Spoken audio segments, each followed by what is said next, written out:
हरे कृष्णा। एक बार की बात है, हम लोग जब स्कूल डेज में थे तो हम लोग की एक टीचर थी, उन्होंने हमसे एक बार पूछा कि सक्सेस और सेटिस्फैक्शन क्या ये दोनों सेम है या डिफरेंट है। तो हम सब जानते थे कि हाँ, सक्सेस और सेटिस्फैक्शन दो अलग अलग चीज़ होता है, पर स्टिल हम लोग तब भी इसको डिफाइन नहीं कर पाए, मैसेज को कन्वे नहीं कर पाए कि कैसे ये दोनों अंतर हैं। तो टीचर ने फिर दोबारा अपना क्वेश्चन रीफ्रेज किया और उन्होंने पूछा कि अच्छा, कि ऐसे क्या है जो आपको लाइफ में खुशी देता है, और इन दोनों में अगर आपको कुछ सिलेक्ट करना हो, सेटिस्फैक्शन या सक्सेस में आपको कुछ सिलेक्ट करना हो, तो आप किसके पीछे परस्यू करेंगे।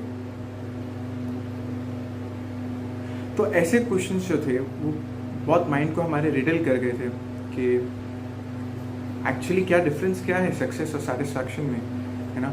सक्सेस को आज तक हमने यही जाना था कि अगर आपके पास एक बहुत बड़ा घर है, आलीशान घर है, आपके पास अच्छा बैंक बैलेंस है, आपके पास लाइफ में एक अच्छा कोई पार्टनर है, आपके पास लाइफ में कोई अच्छा जॉब है, अच्छा स्टेटस है आपका सोसाइटी में, अच्छा आपका रुतबा है, आपका फेम है सोसाइटी में, आपने कुछ किया है, तो उसको सक्सेस माना था। और वही उसी से हमारा इंटरकनेक्टेड था कि हमारा सेटिस्फैक्शन जो है लाइफ में उसी से आएगा।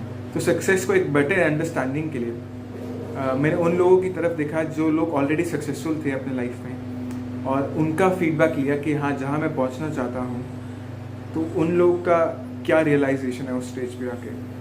तो इन दिस वीडियो आप लोग अभी देखेंगे कि जो सक्सेसफुल पीपल हैं अपने एरियाज़ में, अपने फील्ड में, उनका क्या क्या रियलाइजेशन है कि क्या उनको ये जो मनी, फेम और जो वेल्थ है, क्या वो इतना उनको सेटिस्फाई कर पाया, क्या वो एक्चुअली सेटिस्फाइड हुए या वो डिससेटिस्फाइड रह गए अपने लाइफ में। फिल्मों से, टीवी से रातों रात बनने वाले स्टार कब डिप्रेशन में चले जाते हैं, कब दबाव में आ जाते हैं, पता ही नहीं चलता। हाल ही में उदाहरण है कपिल शर्मा साहब। सबसे पहले बात करते हैं बॉलीवुड के शहंशाह अमिताभ बच्चन साहब के बारे में। अमिताभ ने अपने करियर में बहुत सारे हिट फिल्में दी, लेकिन एक समय ऐसा भी आया था जब उनका सारा पैसा डूब रहा था।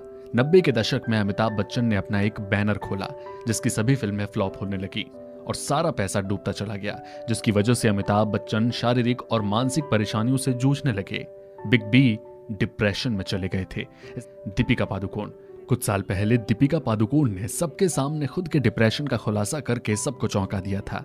जब दीपिका की फिल्में रिकॉर्ड तोड़ कमाई कर रही थीं, तब दीपिका खुश नहीं थी। उन्हें कोई गम था और वो इस हद तक पहुंच गया था कि वो ठीक से शूटिंग नहीं कर पा रही थी। असल में दीपिका काम के चलते डिप्रेशन का शिकार हो गई थी। बॉलीवुड के किंग कहे जाने वाले शाहरुख खान साहब डिप्रेशन की बीमारी से खुद को बचा नहीं पाए। कुछ साल पहले बॉलीवुड किंग शाहरुख भी डिप्रेशन में थे। इसी कड़ी में आगे बढ़े तो आता है नाम जानी मानी अदाकारा और तीनों खान्स के साथ काम कर चुकी अनुष्का शर्मा का। साल 2015 में अनुष्का ने एक मैगजीन में बात करते हुए बताया था कि मैं डिप्रेशन से गुजर चुकी हूँ, मैं इसका ट्रीटमेंट भी करवा रही हूँ। ये एक बायोलॉजिकल प्रॉब्लम है, मेरी फैमिली में डिप्रेशन का इतिहास रहा है, ये कोई छुपाने वाली बात नहीं है। तो इस तरीके से अनुष्का भी डिप्रेशन का शिकार रही।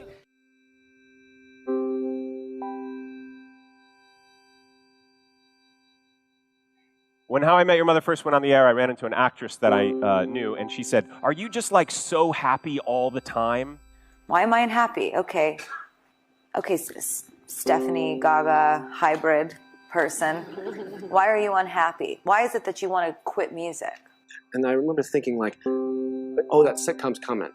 Like that sitcom, it's coming. And when I got it, I mean, I won't say it was a depression, but you kind of go through a disappointment because that fame or that thing didn't satisfy the way you thought it was going to satisfy. I had bought into the not uncommon notion that when I taste success, when I get over there, then I'll be happy. But the strangest thing happened. As the show got more successful, I got more depressed. I thought it would be good to be rich and famous. It would be good to be the opposite of this. It would be good to have stuff. It'd be good to have money. It'd be good to be invited to the party. Well, I've been invited. I've been in. We're having this chat in a private Swish members club in East London. It's super cool. There's bare brick walls. Everyone's double good looking. But I've been inside now. I've seen the other side of the looking glass. It ain't fucking worth it. It's not good. It don't feed your soul. I still feel empty inside. I had everything a man could want, even then. I was a millionaire. I had beautiful women in my life. I had cars, a house, an incredible, a solid gold career, and a future. And yet, on a daily basis, I wanted to commit suicide. As a Beatle, we made it, and there was nothing to do. We had money, we had fame, and there was no joy. The media told me every day, and it's telling you every day what it is to be successful. So you've got MTV Cribs, you've got billionaires in front of your face, you have these extrinsic, external goals that will say, oh, Tom Shadyac has arrived. He has the right house, the right car, he flies privately. And when I got there, it was empty. I was successful in the music business, I was successful in modeling, in television, in real estate. So I made all this money and I had all this success. And here I was going, okay, I still don't feel any different. We are told that if we're beautiful, if we're skinny, if we're successful, famous, if we fit in, if everyone loves us, that we'll be happy. But that's not entirely true. I don't like wasting my time spending days just shaking people's hands and smiling, taking selfies. It feels shallow to my existence. I have a lot more to offer than my image. I don't like being used to make people money. I feel sad when I'm overworked and that I've just become a money-making machine and that my passion and my creativity take a back seat. That makes me unhappy. If you are looking for fame to define you, then you will never be happy, and you will always be searching for happiness, and you will never find it in fame. I was surrounded by all this wealth and all this fame and all this power, and yet they were all miserable, and I had never been more miserable. You know, I thought that all would be helped and healed and soothed by fame. Because when I get famous, then I will be less lonely, and I will be understood, and I will be loved, and that love will go in and heal any of the broken parts. And then I came to see that it was actually quite isolating. तो इस video से हम देख सकते हैं कि actors जैसे अमिताभ बच्चन हो गए, दीपिका पादुकोण, शाहरुख खान, क्रिकेटर्स इवन है ना, विराट कोहली, बिजनेसमैन जैसे सीसीडी कंपनी के जो मालिक हैं वो, इन लोगों को डिप्रेशन और कई लोगों ने सुसाइड अटेम्प्ट किया है. तो इन लोगों के पास सब कुछ है जो हम लोग एक डिज़ायर कर सकते हैं, एक नॉर्मल ऑर्डिनरी बीइंग एक इच्छा कर सकता है, वो सब कुछ इनके पास है. पर ऐसा क्या रह गया कि उनको डिससेटिस्फाइड रह गया.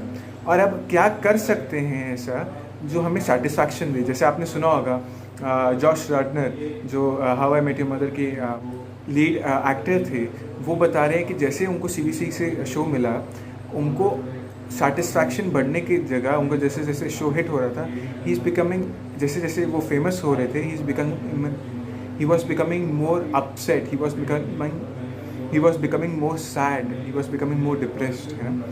तो क्या करना चाहिए हमें. अब सवाल आता है कि कैसे क्या करें, मतलब अब सक्सेस अगर ये नहीं है तो क्या है और कैसे उसकी तरफ जाएं. तो इन्हीं लोगों से समझते हैं कि क्या है आगे सक्सेस का.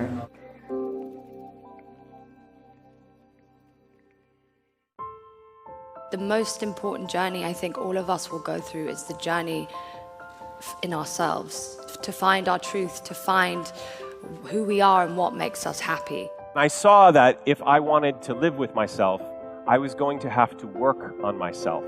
So what did I do? I started to say no. I'm not doing that. I don't want to do that. I'm not taking that picture. I'm not going to that event.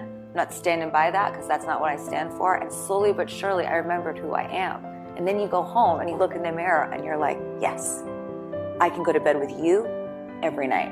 Because that person, I know that person. That person has balls. That person has integrity. That person has an opinion. A lot of people, black, white, Mexican, young or old, fat or skinny, have a problem being true to themselves. They have a problem looking in the mirror and looking directly into their own souls. I can look directly into my face and find my soul. It's there. It's not sold. I didn't sell it. It's still within me. I still feel it. My heart is still connected to my body. I stopped doing what I had always been doing, which was the go, go, go, pursue, pursue, pursue. And I sat still and listened to that inner voice and said, okay, well, what do you want to do? What do you want to create? What do you want your life to mean? All we need is to feel valued and feel loved by the people around us, and to be doing something that makes us feel alive, whether that's creating something, it's art, it's beautiful, making a change, making a difference. everything else, social approval and all this excess money. There's too much money here. I mean, nobody should be hitting lotto for 36 million and we got people starving in the streets. That is not idealistic, that's just real. That is just stupid. There's no way Michael Jackson should have, or whoever Jackson, should have $1,000,000 billion and then there's people starving. There's no way. I would prefer a culture that didn't celebrate, exacerbate, stimulate the most negative aspects of our species, inculcate them, reward them financially, till we get to a kind of a cultural hysteria where we're destroying the planet. I don't believe we're these miserable animals wired to maximize self-interest. I think that actually goes against our nature and causes us a lot of pain. Darwin mentioned the word love 95 times in The Descent of Man. He mentioned survival of the fittest twice. I went through 50 years of my life on Earth before I heard that. That's insane. And I believe it comes from a culture that is humming on an insane philosophy. Got to keep everybody separate. We got to compete against each other. We got to, whoever gets the winner gets the toys and the spoils. I believe you guys are in a culture that is depressing your authenticity, your creativity. It's pitting you against each other, and it's up to you guys to birth a new culture. So, yes, it is your world, folks. It is your world coming.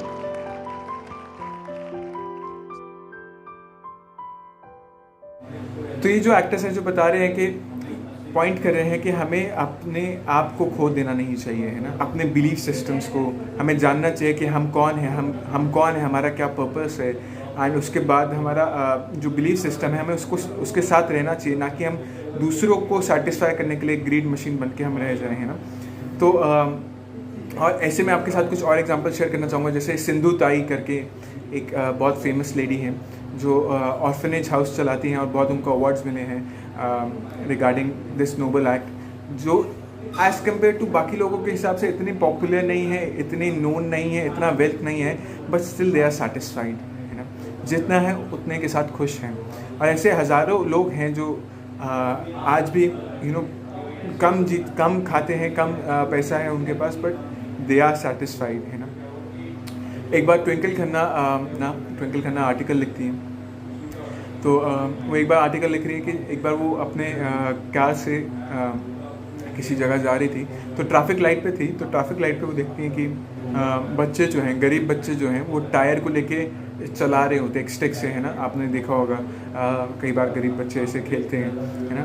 तो वो देख रही थी कि वो सोच रही थी कि ये बच्चे जितने खुश हैं, जस्ट टायर चला के खेल रहे हैं, जितने खुश हैं वो, उतनी खुश मैं आज तक खुद अपने जीवन में आज तक नहीं हुई। तो ये चीज़ें भी लोगों को प्रोवोकेट कर रहा है उस स्टेज पे पहुंचने के बाद जहाँ वो सक्सेसफुल है, जहाँ पे उनके पीछे लोग पागल हैं इतने, और उस स्टेज पे आने के बाद भी वो लोग ये सोच रहे हैं कि I am not that happy, I am not feeling that much satisfaction, है ना। सो ऐसा प्रोवोकेशन आ रहा है लोगों में, और वही जहाँ जो नॉर्मल ऑर्डिनरी ह्यूमन बींग्स हैं, जो नॉर्मल लोग हैं, जैसे वो गरीब बच्चा जो टायर के साथ खेल रहा है, वहाँ जो सिंधु ताई जो बच्चों को खिला रही हैं अपना, है ना, और ऐसे काफ़ी सारे लोग नॉर्मल ऑर्डिनरी बींग्स, वो लोग अपने ऑल्दो उनके पास बड़ी बड़ी गाड़ियाँ, ऑडी और डॉल्चे गबाना के बैग्स दिखाने के लिए नहीं है कुछ भी, but still they have something which is more inspiring, that is satisfaction. तो अब क्वेश्चन आता है कि अब मैं ऐसा बोल रहा हूँ कि क्या हमें सक्सेस, हमें वेल्थ, फेम और हमें पैसा कमाना नहीं चाहिए, क्या ऐसा है कहने का मेरा मतलब है? नहीं। तो जनरली ये एक मिसअंडरस्टैंडिंग डेवलप होता है। कई बार लोग कंफ्यूज हो जाते हैं कि कई बार सक्सेस और सेटिस्फैक्शन दोनों एक साथ साउंड होता है, और कई बार सक्सेस और सेटिस्फैक्शन अलग अलग साउंड भी होता है ना। तो अब देखते हैं सक्सेस और सेटिस्फैक्शन का डेफिनेशन क्या है। सक्सेस का मतलब है the accomplishment of an aim और अ पर्पस, है ना। कोई एक एम आपका, कोई एक एम या कोई आपका एक पर्पस है, जब वो सक्सेसफुल हो जाता है, जब वो अकम्प्लिश हो जाता है, उसे सक्सेस बोलते हैं। सेटिस्फैक्शन का मतलब है जब आप जो आपकी जो नीड्स हैं या एक्सपेक्टेशंस हैं या जो डिज़ायर्स हैं, जब उनको आप मीट कर लेते हो, तो उसको सेटिस्फैक्शन बोलते हैं। तो सक्सेस और जो सेटिस्फैक्शन है वो दोनों तब सेम है जब आपका जो नीड है या आपका जो एम है या जो आपका पर्पस है किसी भी जॉब के पीछे या किसी भी एक्टिविटी के पीछे, is to satisfy your needs, है ना। आपके कोई नीड है, मान लो आप किसी गरीब बैकग्राउंड से हो, आपके पास अच्छा रहने के लिए है नहीं फैसिलिटी, तो आपके लिए जॉब करना, पैसे कमाना ज़रूरी है ताकि आप एक अपनी फैमिली को एक अच्छा सा एक हाउसिंग फैसिलिटी दे सकें। अगर आपके पास हाउसिंग फैसिलिटी नहीं रहा है कभी ढंग से, तो एक हाउसिंग, बेटर हाउसिंग, एक अच्छा हाउसिंग फैसिलिटी देना वो एक नीड है। तो वहाँ पे आपका सक्सेस जो है is equal to your satisfaction, है ना, you will be satisfied at that time, है ना। बट वहीं आगे चल के जो है आपका सक्सेस जो है, सक्सेस और सेटिस्फैक्शन एनिमीज़ कब हो जाते हैं, सेपरेट कब हो जाते हैं? एनिमीज़ या फिर सेपरेट तब हो जाते हैं जब हमारा बेसिक नीड ख़त्म होने के बाद, जब हम अपने ग्रीड के लिए एंडेवर करने लगते हैं, हम ग्रीड की तरफ आगे बढ़ने लगते हैं, तो वो हमारे दोनों चीज़ें सेपरेट हो जाती हैं। और सेपरेट होने के कारण हम काफ़ी चीज़ें मिस आउट कर जाते हैं। फॉर एग्जांपल, जैसे ही आप एक बेटर हाउसिंग फैसिलिटी में आप आ गए, आप आगे जाके आपके अंदर डिज़ायर आ रहा है कि यू नो इट्स गुड कि मेरे पास 1 BHK 2 BHK अपार्टमेंट है, अब मैं चाह रहा हूँ कि मेरे पास बीच के किनारे एक घर होना चाहिए अब, है ना। तो that is in terms of your greed, because आपका जो बेसिक नीड है ना, आपका बेसिक नीड सेटिस्फाई हो रहा है क्योंकि उस डिज़ायर को अकम्प्लिश करने के चक्कर में आप काफ़ी और चीज़ें जो है डायनामिक्स हैं लाइफ के, वो मिस आउट कर जाते हैं। क्योंकि अगर आपको वो उतना हायर डिज़ायर सक्सेस करना है तो उसके लिए आपको ज़्यादा मेहनत भी करना पड़ेगा, ज़्यादा टाइम आपको ऑफिस में बिताना पड़ेगा और ज़्यादा आप काम करेंगे। तो उस वजह से क्या है, आप अपने जो फैमिली रिलेशंस हैं या आपके सोशल रिलेशंस हैं या आपके बाकी जो डीलिंग्स है, उसको आप मिस आउट कर जाओगे, उन चीज़ों में मिस आउट करने लगोगे। तो इवेंचुअली क्या होगा, आपके अंदर लाइफ में स्ट्रेस रहेगा, आपके अंदर आपको लोन्स आप लेंगे या कुछ आपके ऊपर इन फाइनेंशियल बर्डन्स रहेंगे, तो आपको उसको कवर करने के लिए आपके ऊपर प्रेशर रहेगा। आपके जो रिलेशनशिप्स हैं, फैमिली रिलेशनशिप्स, आप उसमें टाइम नहीं दे पाओगे, है ना। तो आपके फैमिली रिलेशनशिप में भी आपके दरारें आएंगी, आपके प्रॉब्लम्स आएगा। और उसके साथ साथ आप जो की पॉइंट है, जिस चीज़ के लिए आप ये सब कर रहे हैं, हम सब करते हैं, जो बेसिक की है, that is to attain happiness, है ना, वो हैप्पीनेस मिस आउट हो जाएगा। कैसे? तो एक हार्वर्ड यूनिवर्सिटी की रिसर्च है, 70 इयर्स की रिसर्च है, जिसमें अलग अलग जोन से स्टूडेंट्स को, लोगों को, बड़े बुजुर्ग, गरीब, अमीर, सब क्लास के लोगों को लिया गया था। और ये 70 साल की रिसर्च की गई थी हैप्पीनेस के ऊपर, कि ऐसा क्या चीज़ है जो हमको सेटिस्फाइड, जो हमको हैप्पीनेस देता है। तो जनरली लोगों को एक्सपेक्टेशंस था कि you know money, fame, stock market में अच्छा परफॉर्मेंसेस, ये सब चीज़ें हमें सेटिस्फैक्शन देगा। बट 70 इयर्स की रिसर्च के बाद ये डिक्लेयर हुआ हार्वर्ड यूनिवर्सिटी के कि ट्रू हैप्पीनेस आपको लाइफ में तब मिलती है जब आपके पास क्लोज मीनिंगफुल रिलेशनशिप्स हैं, ना कि आपका पैसा, ना कि आपका मनी, पावर, वेल्थ और कुछ भी प्रेस्टीज। तो ये सब चीज़ें जो हैं आपको अल्टीमेट सेटिस्फैक्शन देता है। और इसी चीज़ में हम अपने ग्रीड को जब हम सेटिस्फाई करने लग जाते हैं, जब हमारा सक्सेस और सेटिस्फैक्शन दोनों अलग ट्रैक पे हो जाते हैं, तो हम चीज़ें लाइफ में मिस आउट कर जाते हैं। पूरे टॉक का कंक्लूजन यही है कि हाँ, हमें सक्सेसफुल होना चाहिए, बट हमारा सक्सेस जो है वो ऑप्टिमाइज सक्सेस होना चाहिए to achieve real satisfaction. Optimize success मतलब ऑप्टिमाइजेशन आप सबने सुना होगा, प्रोडक्शन में, बिजनेस में ये बहुत कॉमन टर्म है। ऑप्टिमाइजिंग रिसोर्सेज, जैसे हम लोग पढ़ते थे बिजनेस स्टडीज़ में, कि आपके पास कुछ लिमिटेड रिसोर्सेज हैं, आपको उनको इस वे में यूटिलाइज करना है कि आपको उससे सबसे बेस्ट लेवल ऑफ प्रोडक्शन मिल सके, ताकि आपका जो बिजनेस है अल्टीमेटली वो प्रॉफिटेबल रहे। तो लाइफ में भी ऑप्टिमाइजेशन का सेम रोल है, बट लाइफ में प्रॉफिट है, पैसा नहीं, हैप्पीनेस। जैसे अभी हमने डिस्कस करा हार्वर्ड यूनिवर्सिटी की रिसर्च के हिसाब से, it is your deep meaningful relationship with people, और उसके लिए आपको टाइम की आवश्यकता है। तो वैदिक स्क्रिप्चर्स में भी यही बताया गया है कि जो सोल है, सोल का जो रियल नेचर है वो सच्चित आनंद है, eternal, it is full of eternal knowledge and bliss. तो जो सोल है वो ब्लिस सीकिंग है ना, वो ब्लिस ढूंढता है, वो आनंद ढूंढता है हर एक चीज़ में। चाहे आप कुछ जॉब कर रहे हैं, चाहे आप कुछ पढ़ाई कर रहे हैं, चाहे आप कुछ भी एंडेवर कर रहे हैं, आप किसी को चैरिटी में हेल्प कर रहे हैं, है ना, तो you are doing an activity in which you find happiness, है ना। तो इसलिए वो एक्टिविटीज़ करता है जिससे उसमें आनंद मिले। तो इसलिए हमें बहुत क्लियर डेफिनेशन रखना चाहिए अपनी लाइफ में सक्सेस क्या है और सेटिस्फैक्शन किससे मिलेगा, और अल्टीमेट सेटिस्फैक्शन जैसे अभी इंटरनेशनल योगा डे गया, is by linking ourselves with our father, with our family, है ना।